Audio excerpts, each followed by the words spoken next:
boo dem télévision boo dem rajo boo dem ñoom nga fay fekk. léegi nag bés bu wootee commencé. waaw pour terminer léegi nga jàpp léegi. bés bu wootee commencé bu ñu toog ne ñii ñoo defoon lii ñii ñoo. waaw léegi wootee bu commencé ñu woo waa Pastef nag. mais ñoom ñu dem wuyu. ñoo tam wuyu ci rek ku mu mënti woo mu dem wuyu. kon jeex na. voilà tu as tout résumé mais bul condamné. non condamné ma. merci alors pour terminer Pape Demba. leen daal moom xam naa ko daal te loo xam ne moom daf may jaaxal te di mu kon ni di jaaxal. loi boo xam ne yow bëggoo ko. loi boo xam ne waxtaanee woo ko soxla woo ko déedéet ba ñu ko voté tu avais la possibilité de l'attaquer au conseil constitutionnel. mais ils ne l'ont pas fait. comme ni ko ñii defee. voilà kon pourquoi ça interroge. ñii dañu attaqué loi d'amnistie. mooy loolu ñoom période boobu ñu defoon amoon nañu 6 jours pour aller au conseil constitutionnel. il faut le dire également il faut le dire sur autre chose. entre 2022 et 2024 toutes les lois qui ont une incidence politique. Pastef l'a attaqué au conseil constitutionnel sauf la loi d'amnistie. parce que dañ ci bénéficié wu. jeex na. mais est-ce que ñoom seen attaque. moo leen génne prison. moo tax ñu battre campagne. non c'est l'acte politique. moo leen génne mooy lan. c'est l'acte politique yu ñu def. waaw attaque yu ñu doon def am na résultat. l'acte politique la ñuy wax ñu doon def.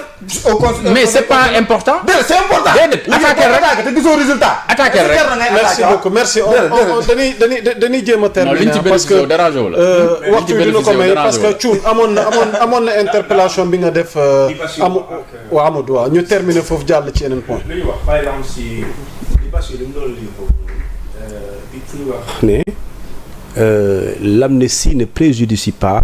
foofu du question du wàllum poursuite pénale. c'est en termes de réparation. non parce que man dama la ne. Tey sans ou avec même supposons cette loi bu jàllee. interprétation bu jàlloon. même bu jàllulee terewul ku yàqule wala nga nekk victime mën nga dem ñu réparer ko. waaw loolu loi bi wax amnistie bi loolu la wax. léegi li nga doon wax sànq yow tamit foofu. waaw da ngay lire lu loi amnistie bi bind ak loi proposition de loi bi li ñu bindoon bokkul. c'est tellement différent comment wax ko. dañ ne. les faits mooy la amnistie bi lay lire. amnistie ban. 2024 y a pas deux amnisties. non am ngeen beneen loi parce que yéen beneen loi ngeen dugal mais bu 24 bi quoi 2024 mars 2024. il y a qu'une seule amnistie. beneen bi la interprétation. non bàyyi ma expliquer. c'est une nouvelle loi. Les faits susceptibles de revêtir la qualification d'infraction criminelle ou correctionnelle commis entre le 1er février 2021 et 2024 plutôt, tant au Sénégal qu'à l'étranger, se rapportant à des manifestations politiques ou ayant des motivations politiques, y compris celles faites par support de communication que leur auteur ait été jugé ou non. L'amnistie ne préjudicie ni aux droits des tiers, ni au droit des victimes à une réparation intégrale. Ça, c'est du point de vue financier. Que tu le lises à l'endroit ou à l'envers, tu reviens à la même chose. lii ñaata yoon lañ ko fi lire. parce que li ngay wax. quand même léegi waxal li nga bëgg a wax. li ma lay wax sànq dama wax poursuite pénale. waaw kii ne loolu terewul xawma lan. l'amnistie ne préjudicie. poursuite pénale mën na am mais oui. chambre d'accusation la ñuy saisir. Tu saisis la chambre. C'est la chambre d'accusation qui apprécie. Est-ce que les poursuites rentrent dans le cadre de l'amnistie mais poursuite mënul am. Si. bañ a mën a am. mais baa ma expliquer la. pourquoi poursuite mënul am. mais poursuite mënul am. parce que lu tax mënul am poursuite. cette non poursuite là dafa créer l'extinction déjà. non dafa ndànk. ah si donc li ma la bëgg a expliquer mooy. d'accord Sonko dafa am non lieu non. est-ce que mën nga ko poursuivre dans ces affaires. Sonko lan lañ ko toppee non Sonko lan lañ ko toppee. non c'est important Sonko lan lañ ko toppee. lan lañ ko toppee. mais il y a plusieurs huit chefs d'accusation. mais loolu yëpp ay appel wax kenn amul crime de. acte terroriste du crime. déet defal ndànk. acte terroriste du crime. non defal ndànk rek. mais acte terroriste c'est du crime. La loi en 2021. C'est criminalisé. Non, Thioune. Mais il faut que nous lire les différents points yi ñu ko toppee woon pour mu gën a leer. Mais si le point n'est pas flou. Le point n'est pas flou et n'est pas clair plutôt. On risque donc de sécuriser ci ay échanges yoo xamante ni. doo d'accord déedéet moom tontooguma ba léegi li mu bëggoon a leeral. Quand je dis il n'y a pas possibilité de poursuite, c'est parce que l'action est nulle. L'action est annulée par l'amnistie, c'est aussi simple que ça. Merci beaucoup, c'est important. On va essayer donc de passer au point suivant di nuyuwaat internautes yi ñuy suivre. Donc on a pris assez de temps ci point bu njëkk ba pour kenn ku ci nekk ñu bàyyi la nga développer joxe sa gis-gis ak sa xalaat. Carrefour dee dox di wéy Thioune ci yow laay des par rapport ak point bi nga xamante ni moom moo visé tey ay ministre ci haute cour de justice gi ñu jëm am ñi nga xamante ni commencé nañ leen teg loxo waaye am nañu ci cautionné ci scandale Covid bi nga xamante ni moom lañ jóge parce que il y a du nouveau avec des ministres yi nga xamante ni bu ma si jëlee kaaw Ismaïla Madior Fall bi mu metteel la am du betteel alors quel décryptage tey par rapport tey à ces ministres visés ak ñi nga xamante ni jot nañ leen teg loxo ak liñ leen di toppee ak ñi jot a cautionné. waaw bon pour dire vrai mbetteel la si man pour ñi nga xamante ni ñoom ñoo la ñuy viser sans pourtant ñu citer leen ci bon ñu citer seen ministère disons ci rapport Covid-19 yi bokk na ci Sophie Gladima ak Ismaïla Madior Fall je pense que voilà ñooñu mais ñu ci des c'est pas une surprise pour moi et par rapport à la dame bi Sophie en tant qu'ancien ministre c'est le d'âge Alassane Diallo moom moo ne effectivement ci ay projets yu ñu bëggoon financer et ci ay construction centre gravimétrique boo xamante ni Kédougou lañ ko waroon defee décaissé nañu valeur 1 milliard mais ba tey projet bi amul kooku donc booy xool bu dee ci langage su Colobane Alassane moo ko yoolee mooy daf ko ne yéen enquêteurs yi sama ancien ministre bi di Sophie moom décaissé na joxe woon na ordre instruction ñu décaissé 1 milliard pour un projet mais ce projet là mosuñ gis donc dans ce cas naturellement ku ñu waxal lu mel noonu dañ lay laaj woon léegi lii di nan la mën a amee et je pense que également c'est là où se trouve li ñu tuddee cette volonté bëgg a xam lan la léegi bi mooy je pense que c'est Ismaïla Madior Fall démb seetaan naa ko avec beaucoup d'intérêt nag avec beaucoup d'intérêt le cas Ismaïla Madior Fall oui avec beaucoup d'intérêt et je pense que parce que tamit boobu foog ñu taxaw ci ndax bëri na tamit ay révélation yi mu voilà léegi yoo xamante ni bu mbir mi naree sori il est obligé de faire des révélations ci ay secret d'état bon te waruñu fa àgg loolu tamit mat na def taxaw seen mais loolu dara nekk si le juge dañ ko ne léegi ma bàyyi la nga analyser le juge d'instruction bi dañ ko ne yow da ngay teg tous les actes d'information yi lay permettre nga am la manifestation de la vérité judiciaire donc si Ismaïla doit déballer c'est pas un problème léegi dama ko déglu avec beaucoup d'intérêt démb mais dafa am foo xamante ni man su ma nekkoon place am du ma def loolu te bàyyi ma expliquer la daf ne un certain entrepreneur ñëw na avec 50 millions pour jëm ma pour may ma ko. ah déedéet waxul loolu de. ba ma expliquer may la waxul loolu de waxul un certain entrepreneur xam nga aussi Pape Demba. mais kooku c'est un entrepreneur. non je suis désolé c'est pas il n'a pas dit il n'a pas eu affaire avec l'entrepreneur.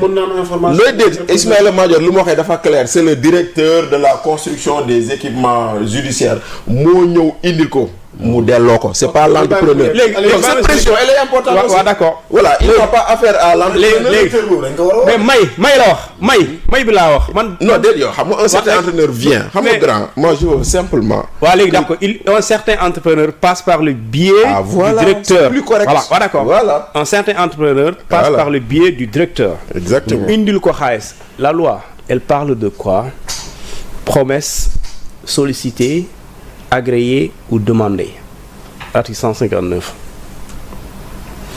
dañ la ne boo nekkee ci fonction même boo ko utiliser si bu dee statut boobu moo tax ñu lay jox xaalis boobu wala ñu lay promettre loolu par exemple tey ñu ne même yaa Moussa tout de suite ministre combaan jiw jox ko benn cadeau boo xamante ni xam na ne bu nekk loolu ministre du ko mës a jox loolu c'est loolu même bu ñu la ko waxul am na lu mu lay sous-entendre mooy tey. am na lu mu soxla xam nga c'est comme oto bi amoon xaw ma voilà loolu la. léegi ñu ne la moom ñu indi ko par le biais du directeur su ma ko rejeté man ma gëm ko te waruma ko laal dès l'instant ma rejeté ko j'initie des poursuites contre ce monsieur. Je suis d'accord. parce que loolu mooy soo ko deful tu as fauté. je suis d'accord. loolu moo tax ma ne su doon man may moom loolu du ma ko def. maanaam doxuma du ma delloo xaalis bi mais delloo ko dinaa la poursuivre. dinaa demander au parquet du ma yem ci loolu. waaw le directeur qui est venu amener ça je le vire. loolu la. waaw moom moo tax loolu mooy sanction yi. voilà léegi nag foofu foofu laa ne su doon man du ma ko def su ma demee ba am gëm-gëm ne lii waruma ko laal parce que jàpp naa ne sama éthique sama déontologie mënuma permettre ma def ko en tant que même ministre de la justice dama koy delloo ba pare ma demande ma saisir le parquet général pour que mu initier ay poursuites contre kooku pare ma dàq ki ko jàllale parce que yow waroon nga am sax yow waroon sax xalaat di indi xaalis buñ may parce que sëñ bi mayee ko gratuitement am na loo ciy junj léegi nag loolu li ko xam nga lu nar a répété fii c'est le kaawu Lat Diop moo fi nar a répété waat. c'est-à-dire et c'était le précédent dangereux qu'on a dénoncé ici. kaawu Lat Diop moo fi nar a répété. waaw xam nga kaawu Lat Diop dafa am benn Dieng. Mohamed Dieng mu dénoncé. non mu taxaw avoué. ne. voilà dénoncé wul ne dafa avoué. léegi dama lay expliquer cas boobu lan la xam nga foofu dañ naan le présumé corrompu en prison. Le corrupteur en liberté. Oui. Mais la loi protège le corrupteur s'il existe. S'il existe, si les faits de corruption existent là-bas. Les faits n'existent pas. Voilà. Parce que la chambre d'accusation a balayé les faits. Juste dans le conditionnel, loi sur la corruption, Daphné.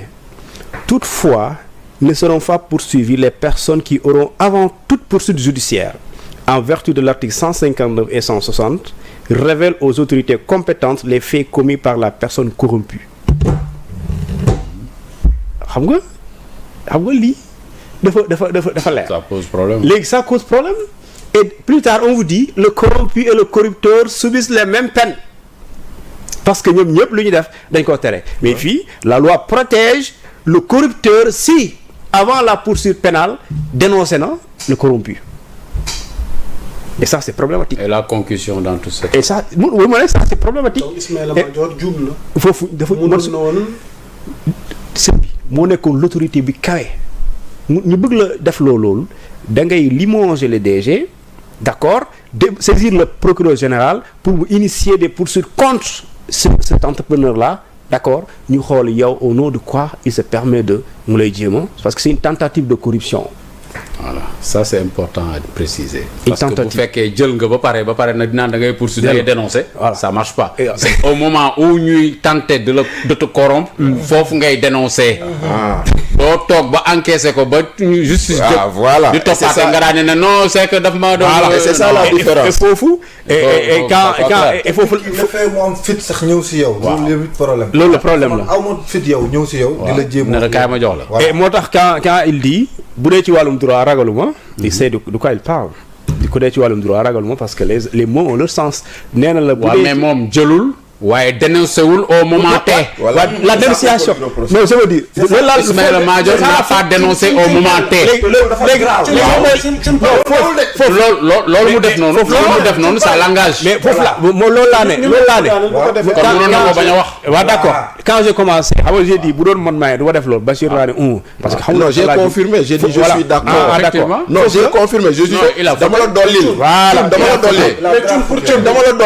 dollil. cette faute là elle est d'abord administrative et aussi pénale. dama la dollil si li nga wax. parce qu'il a l'obligation de dénoncer ça. léegi comme defu ko léegi en ce moment on ne sait plus même corruption la wala concussion la. waaw léegi dinaa ñëw ci yow. parce que c'est des agents. on a sa version. léegi Thioune on termine avec toi. il s'agit d'agents. d'agents publics ouais. Thioune on termine avec toi. ci mu mel nii ba ay menaces la wala lan la. loolu mu wax ni buñ ko poussé. waaw non ba fenn fi. waaw léegi ne moom xam nga moom. je pense que dans ci propos am. je pense que il est soit il est ñaari yoon. il est dans le passé et dans le présent. Il est dans le passé et dans le présent. Quand il dit il y a des magistrats que j'ai formés avant loolu mu ne une enquête à la DIC boo xamante ni xam naa ba pare mu tudd dossier bi comme ni ko presse bu waxee ak beneen dossier bu surfacturation xawma les bracelets électroniques là. Et ce débat je rappelle que depuis 2020 on a parlé de surfacturation. Depuis 2020. Peut-être que tey la commencé jóg après régime moom bu daanoo ñëpp ay profité di wax seen affaire yooyu noonu. léegi question bi mooy est-ce que il a des informations du parquet temps bii nii venant de ces magistrats là qu'il aurait formé ou bien il est dans le passé sachant que quand j'étais le ministre de la justice parce que nee na ñii yëpp dañuy xamantu rek man maa xam lépp. Et ça c'est intéressant. Et ça c'est important. nee na ñi fii kenn xamul ñëpp. man maa xam lépp. Aujourd'hui Pastef identifie les militants de Pastef et qu'ils ne sont pas dans la. Et voilà. Et pareil nee na est-ce que c'est pas une vengeance du ministre d'accord Ousmane Diagne contre li nga xamante ne moom moo amoon par le passé suite à une affectation. C'est possible. Oui, Hein? c'est possible. Oui, non, je dis pas, c'est pas Oui, possible. moi, je te dis, c'est possible. Léegi nag, et ça, même si c'est possible aussi, la vengeance n'a de sens que lorsqu'il y a des faits. Mais oui, mais Ouais. terewul aussi, Non, on verra toujours une non, vengeance. c'est-à-dire s'il n'y a pas de fait, on ne peut pas inventer un dossier. Mais oui, on ne peut pas inventer le fait, mais la vengeance se part toujours comme ça. Oui. Bon, Moi, je sais pas ça, c'est mes propos. Oui. ma ñëw ci yow. C'est toujours les poursuites contre les anciens ministres. surtout le cas Ismaïla Madior. waaw non Sortie en fait non sortie bi mu def li ñu ci wax leer na donc man bu fekkee dafay dénoncer un acte de tentative de corruption il devait le faire au temps T. bu bàyyee ba T+1 mu def ko on ne sait plus corruption la wala concussion la. loolu mooy topp. concussion mooy jox ma. topp ci ginnaaw di. waaw topp ci ginnaaw. concussion mooy jox ma. corruption mooy kaay ma jox la. dégg nga wax ci. Sollicitation. waaw mais xam nga ñun mënatuñoo xam. bu dee moment bi waa ji duggee ci bureau ba waa ji génnee balaa muy egg këram waroon na plainte bi dugg. mu topp ko dàq le directeur qui est concerné qui a été l'intermédiaire mu jeex. voilà. oui. ñoom ñaar ñëpp sax ñu poursuivre leen. C'est le directeur qui lui a amené la. ñoom ñaar ñëpp sax ñu poursuivre leen parce que directeur bi il va dénoncer l'autre mu indi l'autre ñu yóbbu leen devant la justice loolu la ñu waroon def au temps T. Il ne l'a pas fait si aujourd'hui par des menaces entre guillemets mu taxaw ne buñ ma laalee ma wax ak et cetera bon bref c'est clair que quand on a été ministre c'est sûr qu'on a des secrets. Surtout la justice. léegi nag waaw on a des secrets. mais loolu lan la mën a enfreindre lan la war a révéler loo xam ne day yàqal ñi nga xam ne ñoo yore nguur gi parce que foofu lañ nga ko war a déggee parce que du secret booy wax nii rek. Le ton a l'air menaçant. oui waaw mais du secret booy wax nii rek non c'est mooy bu ngeen ma laalee fexe leen ba bu leen ma laal bu ngeen ma laalee ma wax xëy na am na ay transactions yoo xam ne ci suuf yoo xam ne mësta leer. ah junj na ay scandale yi amoon. moom laa lay wax ni waaw moom laa lay wax yooyu xam nga am na yu bari yoo xam ne mu leerul ñu ngi wax protocole de Cap Manuel de fële de Mermoz est-ce que amul lu mu ci xam bu ko révélé nag. yan scandale ñoo war a xew ci parquet bi. non moom laa lay wax dama ne bari na lu war a mën a xew mais on va pas être là à épiloguer wala ñuy ergoter ci ay affaires yoo xam ne on n'a pas teguñ ci loxo exactement moom moo ne xam na ko bés bu ko waxee ñu mën a xool li mu wax. est-ce que yenu na maanaa yenuwul maanaa analyse mën a ñëw waaye moom ci boppam li ñu mën a jàpp daal mooy mi ngi ñag boppam ba nga xam ne jaan ji du yegsi fi mu toll ci basangu rombal jaan la toog xam nga basangu rombal jaan leeralal ni waaye basang yooyu waa Fuutankee bëgg nañ ko de day tax jaan ji bu ñëwee rek day romb du yéeg ci biir kaw kii bi ci kaw basang bi fi mu toll ci basangu rombal jaan la kii di Ismaïla Madior Fall toog pour ñu bañ a yegsi léegi nag man ay menaces ak du menace c'est pas ça le plus important pour man justice dafa war a def liggéeyam man loolu mooy sama principe ku ñu war a woo ñu woo la nga war a leeral parce que y a la présomption d'innocence ça veut pas dire que woo nañ la rek yow yaa def nga commencé naan ku ma laal ak ay affaires yooyu jaru ko. waaw yow ni nga amee présomption d'innocence moo war a tax jaru sax ngay bàkku naan ku ma laal. yow boo toogee fa ñuy waxee ca prétoire ba wala ci instruction bi nga wax la nga xam ñu jàpp ne yow mii kat defoo dara amoo laalewoo ci surfacturation laalewoo ci deniers publics tooñoo kenn donc tooñoo état nga set wicc nga dem sa yoon jarul menace. mooy li am solo. waaw donc man sama principe du ay lu tax ñuy woo ay ministre lu tax du ñu woo ay ministre nit kese. non lu tax du ñu woo ay ministre yow ñu dénk la suñu xaalis. du Ismaïla Madior rek. waaw non ñeneen ñëpp ñu am si berga ils sont 5. mais je prends le cas de Mansour. ils sont 5 Moustapha Diop keneen ak keneen. le cas de Mansour Faye waaw ak sortie gi mu def. waaw mu mel ni il s'est lavé à grande eau tey yow noo gisee tey le cas Mansour yow mos nga gis koo xam ne day ñëw toog ñu ne ko yaa def mu ne waa maa def à moins que muy nit koo xam ne en plein procès mu plaide coupable. waaw mais ñi waaw mais c'est logique. des politiques aussi. qu'il se lave à grande eau mais le contraire ce serait qu'il sans sable qu'il mette la tête dans le sable dans le cambouis bu takk ban ne maa takk ban maa takkal sama bopp non xam nga du ko def. assez d'arguments de par ses sorties ses communications. non waxuma argument xam nga tey bugguma subjectif non man bugguma subjectif xam nga dossier buñ nee diw yow kat dañ lay tudd ci lii ak lii ak lii ña yor dossier ba xam contenu dossier bi ñoom ñoo ne lii ak lii ak lii ak lii te danañ si dugg dans le fond léegi moom mi taxaw ne man li ñu